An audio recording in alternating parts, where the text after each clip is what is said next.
1. Introduction. Rosep view: the United States government was on track in the Biden administration to reduce the prices for both clean energy heat pumps and clean energy electric cars. Trump tariffs are expected to upset those plans to prevent future air pollution and prevent climate change. The United States government should, instead of certifying wood stoves as safe when they are not safe, go forward with regulations that ban wood stove use and direct government money for use of forest refuse only. For home building and furniture building, for just a few examples of use of forest products for non-burning uses, it is well known from scientific and medical research that wood burning is a substantial source of PM 2.5 emissions, yet the wood burning industry uses the scientifically debunked theory named carbon neutrality of wood burning to argue that wood burning replacing coal burning in industry and in a trickle-down argument that wood burning should continue for home heating should continue. Presumably because it is called renewable, wood may be renewable in the sense that a tree can be planted in the place of a cut-down burned tree, but it takes centuries or decades for the newly planted tree to attain the stature of the cut-down burned tree. During those centuries or decades, photosynthesis, which converts CO2 to oxygen and so sequesters some carbon, will not take place at the same rate as photosynthesis was performed previously, and wood burning emits both CO2 and PM 2.5, and PM 2.5 is not absorbed by trees, so PM 2.5 is not diminished by planting a tree in the place of a cut-down and burned tree. In fact, a living tree closes its pores against the presence of PM 2.5 from nearby wood burning, just as humans hold their breath in the presence of PM 2.5 from nearby wood burning. And when a tree closes its pores, the level of photosynthesis that absorbs CO2 pollution goes down. Wood burning emits 90% PM 2.5 particulate matter of 2.5 micrometer size, the perfect size to infiltrate the human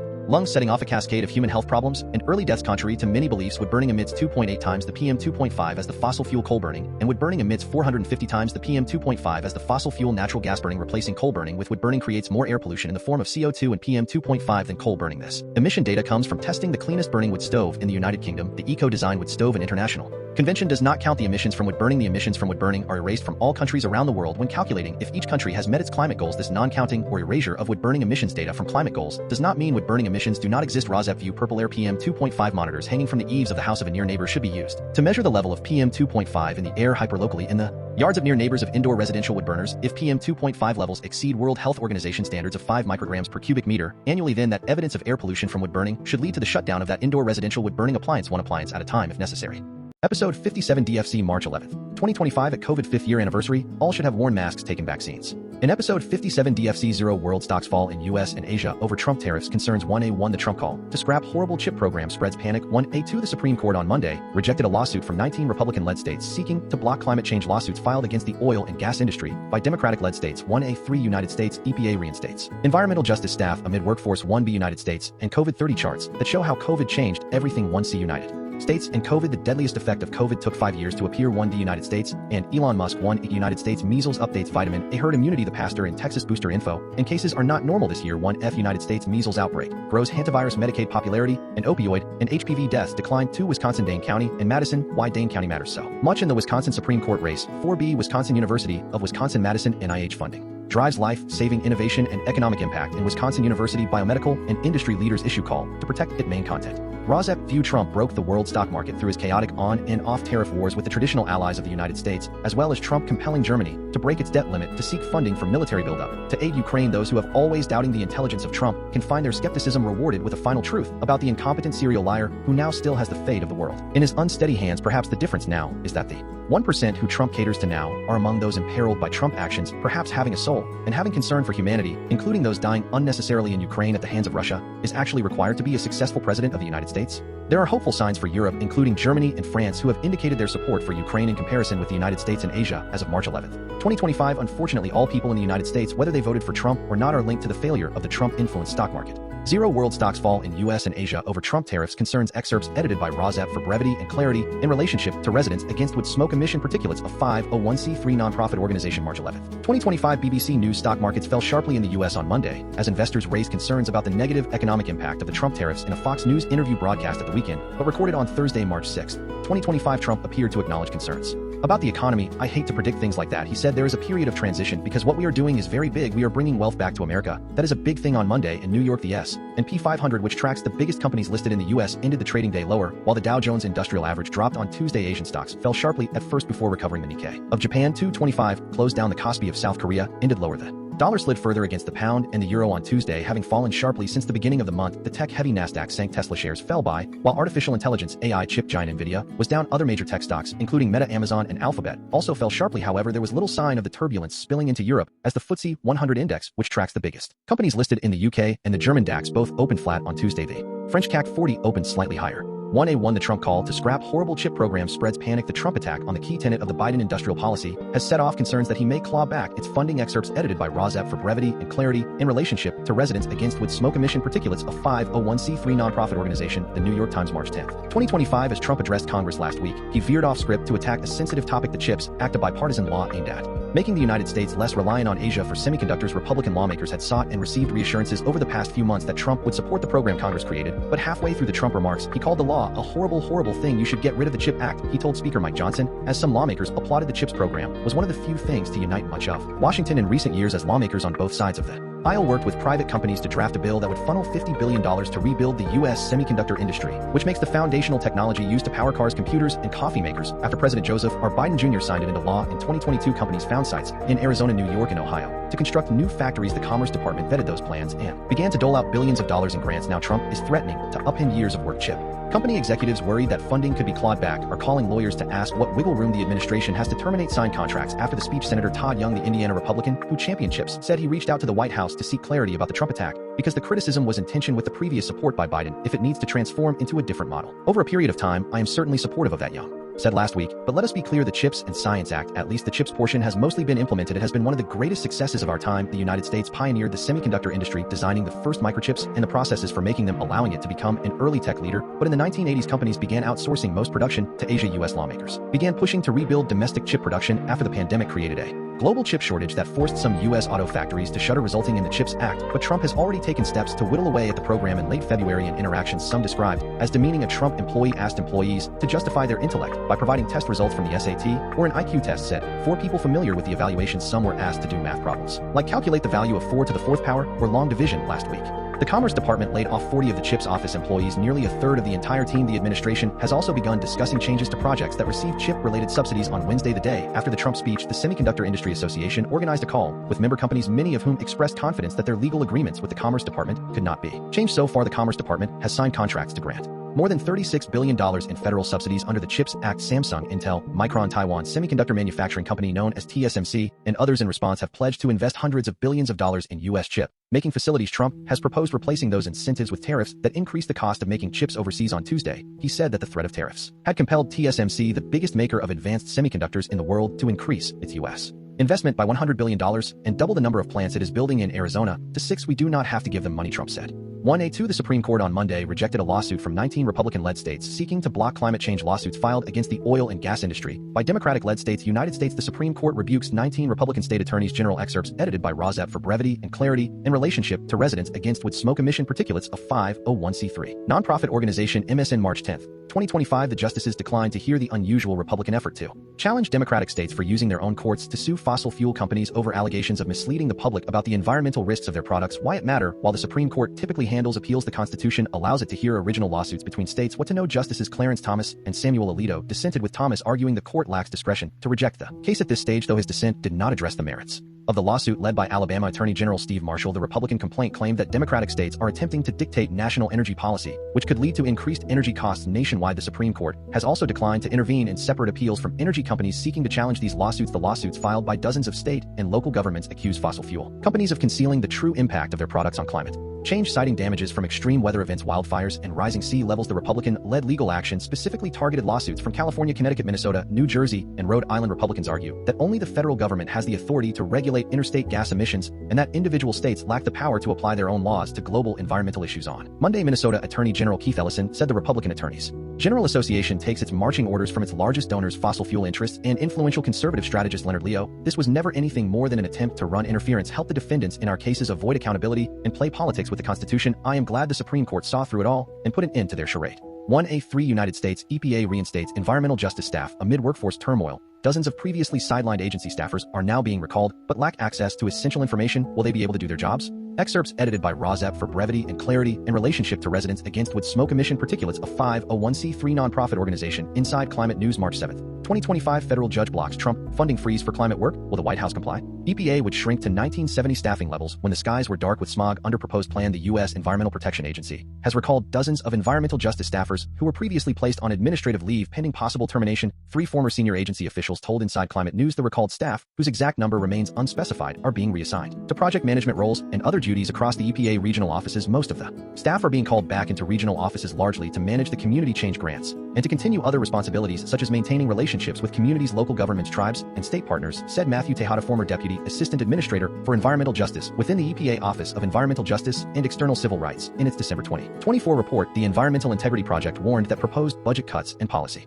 shifts in the Trump second term could significantly weaken the EPA enforcement capabilities. The report highlights that reduced funding and staffing may hinder the EPA ability to monitor and penalize polluters, potentially leading to increased environmental violations and adverse health effects, particularly in communities already overburdened with pollution. The mass layoffs have prompted the Maryland Attorney General and the 19 other Democratic attorneys general from across the country to bring lawsuits to stop mass firings of probationary federal employees. 1B United States and COVID-30 charts that show how COVID changed everything. Excerpts edited by Rozep for brevity and clarity. In relationship to residents against wood smoke emission particulates, a 501c3 nonprofit organization. The New York Times, March 9, 2025. In March 2020, COVID-19 broke the charts. Decades from now, the pandemic will be visible in the historical data of nearly anything measurable today, an unmistakable spike, dip, or jolt that officially began for Americans 5 years ago. This week, 3 million Americans filed for unemployment benefits in the first week, then 6 million the next, one of the earliest shockwaves to ripple through the economy. The Great Resignation. People held on to their jobs. At first, those who still had a job often stayed, but only later did tens of millions of people quit their jobs for better ones. In the Great Resignation, overnight Americans started stockpiling groceries and stopped ordering from restaurants. The two have traded places since.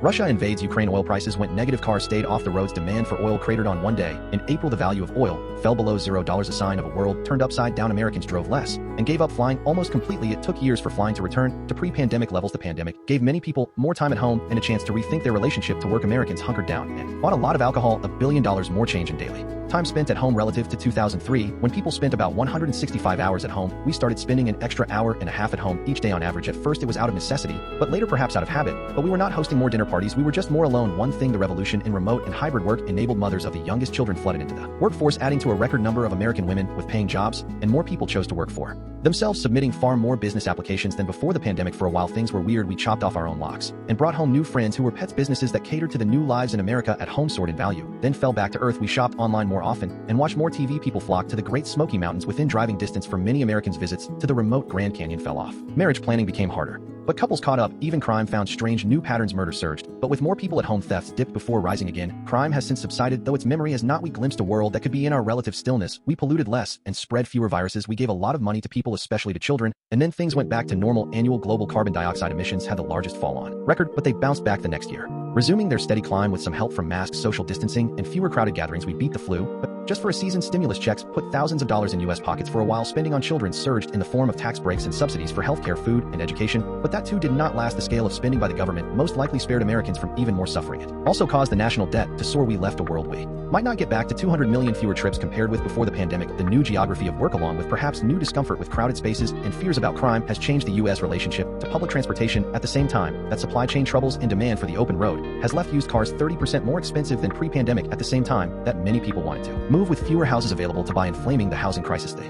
national measles, mumps, and rubella vaccination rate has steadily declined, driven down by missed appointments with doctors and Rozep interjection. Only some few perversely began to sow mistrust in science and vaccines through social media. Although science and vaccines were the only method at that time to save lives during the COVID-19 pandemic, students fell behind by around half a year of learning that they may never fully recover. The number of people reporting a disability soared. Many Americans struggled with long COVID and reported cognitive issues like brain fog. Ultimately, the biggest impact of COVID has been the immense loss of life.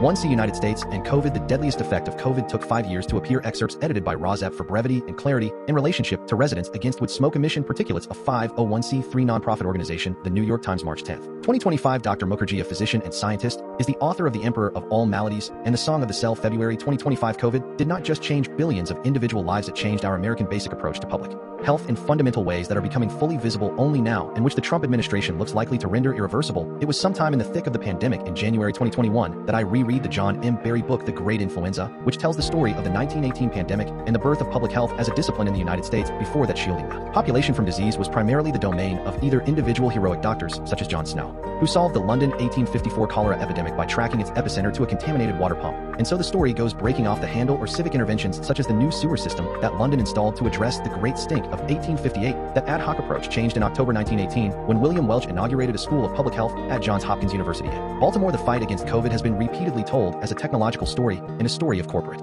heroism. In record time, 4 major pharmaceutical companies, Pfizer, Moderna, AstraZeneca, and Johnson & Johnson, created the vaccines that were used most to vaccinate the world. The vaccines of Pfizer and Moderna in particular are triumphs of science. I doubt New York City will build a COVID memorial park anytime soon. But if it does, it will probably be sponsored. Perhaps some of the largest companies and greatest retailers would chip in, and maybe they would charge admission with a percentage. No doubt donated to a good cause of their choosing. No names of the deceased would be carved in stone. The memorial sculpture would be some rendition of a strand of DNA or a great glass bubble representing simultaneously the lipid nanoparticles within which some of the vaccines were suspended, and the ultimate separation of the public air outside and the private air inside. 1D United States and Elon Musk excerpts edited by Rozep for brevity and clarity in relationship to residents against wood smoke emission particulates of 501c3 nonprofit organization. Substack letters from an American. Heather Cox Richardson, March 9, 2025. Lately, political writers have called attention to the tendency of billionaire Elon Musk to refer to his political opponents as NPCs. This term comes from the gaming world and refers to a non-player character, a character that follows a scripted path and cannot think or act on its own, and is there only to populate the world of the game for the actual players. Amanda Marcotte of Salon notes that Musk calls anyone with whom he disagrees an NPC, but that construction comes from the larger environment of the online right wing, whose members refer to anyone who opposes the Trump agenda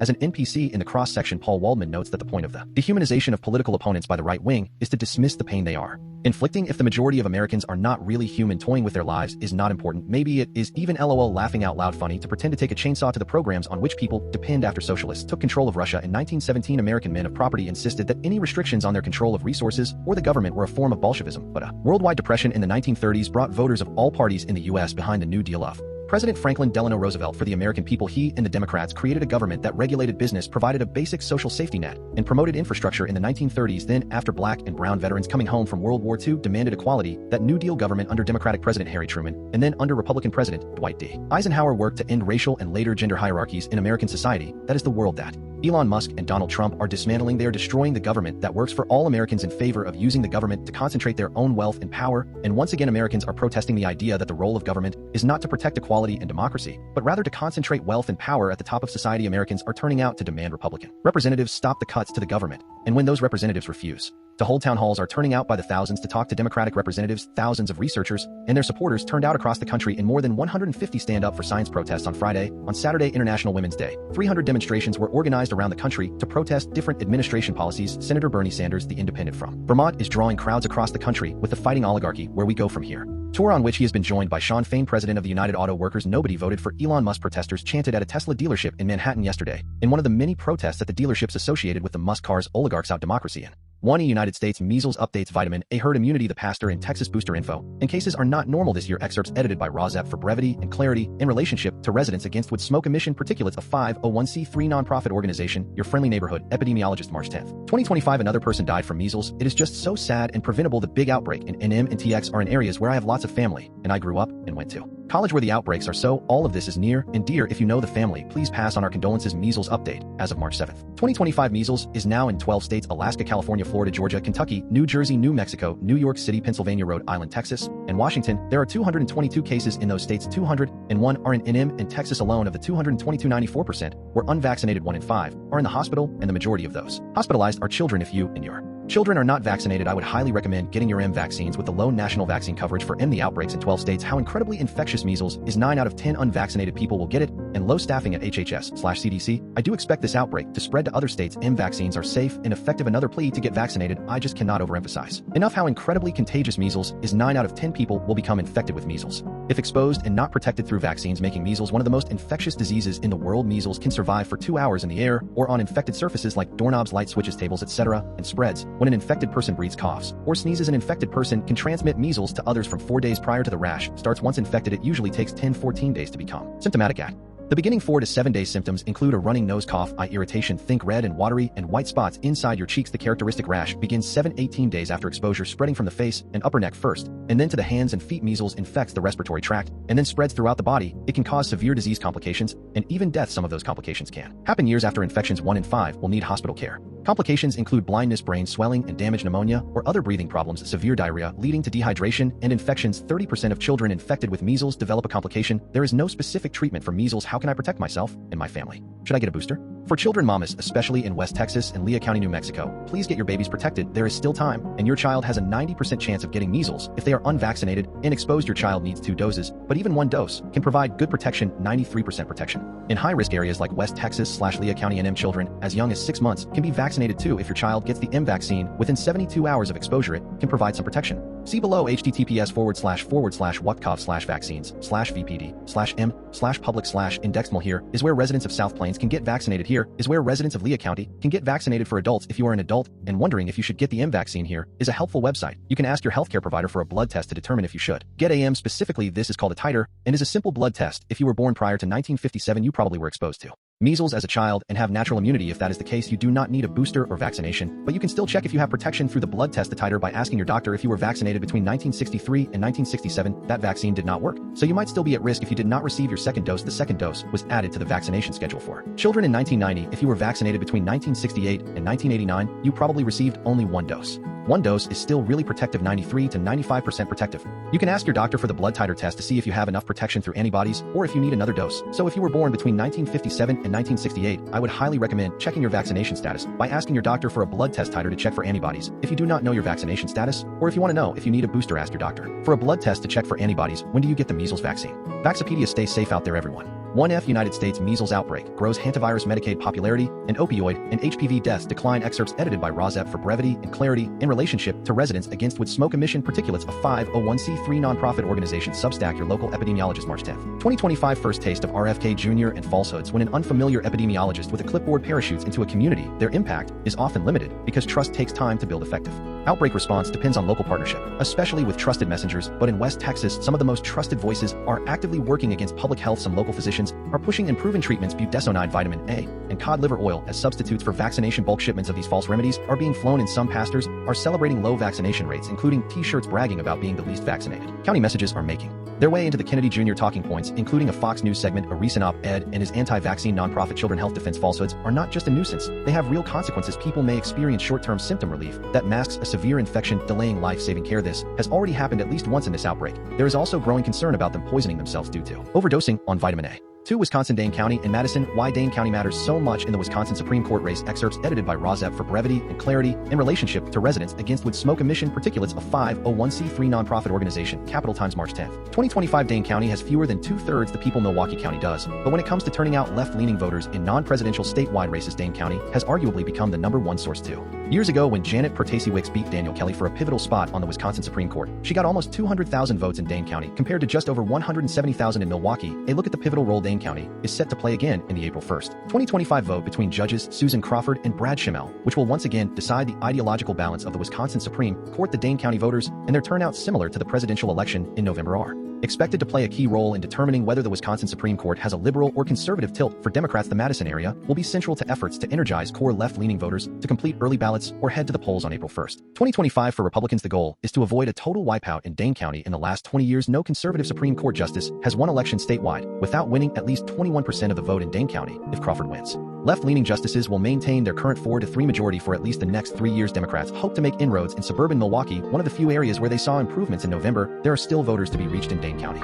4B. Wisconsin University of Wisconsin-Madison. NIH funding drives life-saving innovation and economic impact in Wisconsin. University biomedical and industry leaders issue call to protect it. Excerpts edited by Rosep for brevity and clarity. In relationship to residents against wood smoke emission particulates, a 501c3 nonprofit organization. UW-Madison newsletter, March 7th, 2025. The University of Wisconsin-Madison and universities of Wisconsin are urging the congressional leaders of Wisconsin to protect funding for the National Institutes for Health (NIH), which drives groundbreaking research, life-saving treatments, and economic growth in the state. In a letter sent this week, 34 biohealth companies, health systems industry associations, and research organizations urged Congress to maintain robust NIH funding and oppose significant cuts that jeopardize the critical work the federal agency supports. Indiscriminate reductions in research funding like those we are facing right now pose significant risk to our state and the U.S. future, said the UW-Madison chancellor. These cuts harm our ability to make critical life-saving discoveries and to train our students to be global leaders. They will also damage the U.S. innovation economy and our international competitiveness. The critical role of the NIH in the biohealth system of Wisconsin, employing employing more than 141,000 people statewide. The biohealth industry of Wisconsin boasts a $377 billion economic impact in the state. The technological and health advancements and knowledge that fuel the industry are closely connected to federally supported research. These funds from NIH do not just drive research, they attract biotech companies, venture capital, top scientists, and talent. They drive manufacturing services and more.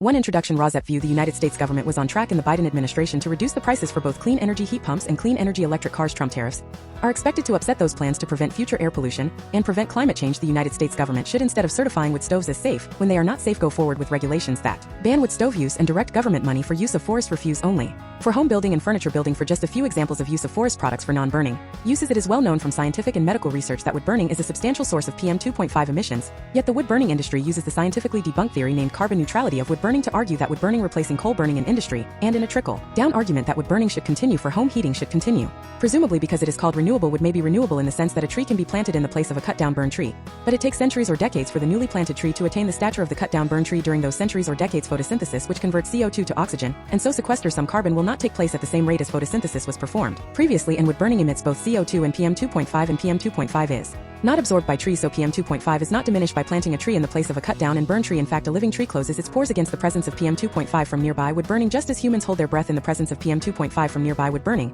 And when a tree closes its pores, the level of photosynthesis that absorbs CO2 pollution goes down. Wood burning emits 90% PM 2.5 particulate matter of 2.5 micrometer size, the perfect size to infiltrate the human lung, setting off a cascade of human health problems and early deaths. Contrary to many beliefs, wood burning emits 2.8 times the PM 2.5 as the fossil fuel coal burning, and wood burning emits 450 times the PM 2.5 as the fossil fuel natural gas burning. Replacing coal burning with wood burning creates more air pollution in the form of CO2 and PM 2.5 than coal burning. This emission data comes from testing the cleanest burning wood stove in the United Kingdom, the Eco-Design Wood Stove. An international convention does not count the emissions from wood burning. The emissions from wood burning are erased from all countries around the world when calculating if each country has met its climate goals. This non-counting or erasure of wood burning emissions data from climate goals does not mean wood burning emissions do not exist. Rosette view. Purple air. PM 2.5 monitors hanging from the eaves of the house of a near neighbor should be used to measure the level of PM 2.5 in the air hyperlocally in the yards of near neighbors of indoor residential wood burners. If PM 2.5 levels exceed World Health Organization standards of 5 micrograms per cubic meter annually, then that evidence of air pollution from wood burning should lead to the shutdown of that indoor residential wood burning appliance, one appliance at a time if necessary.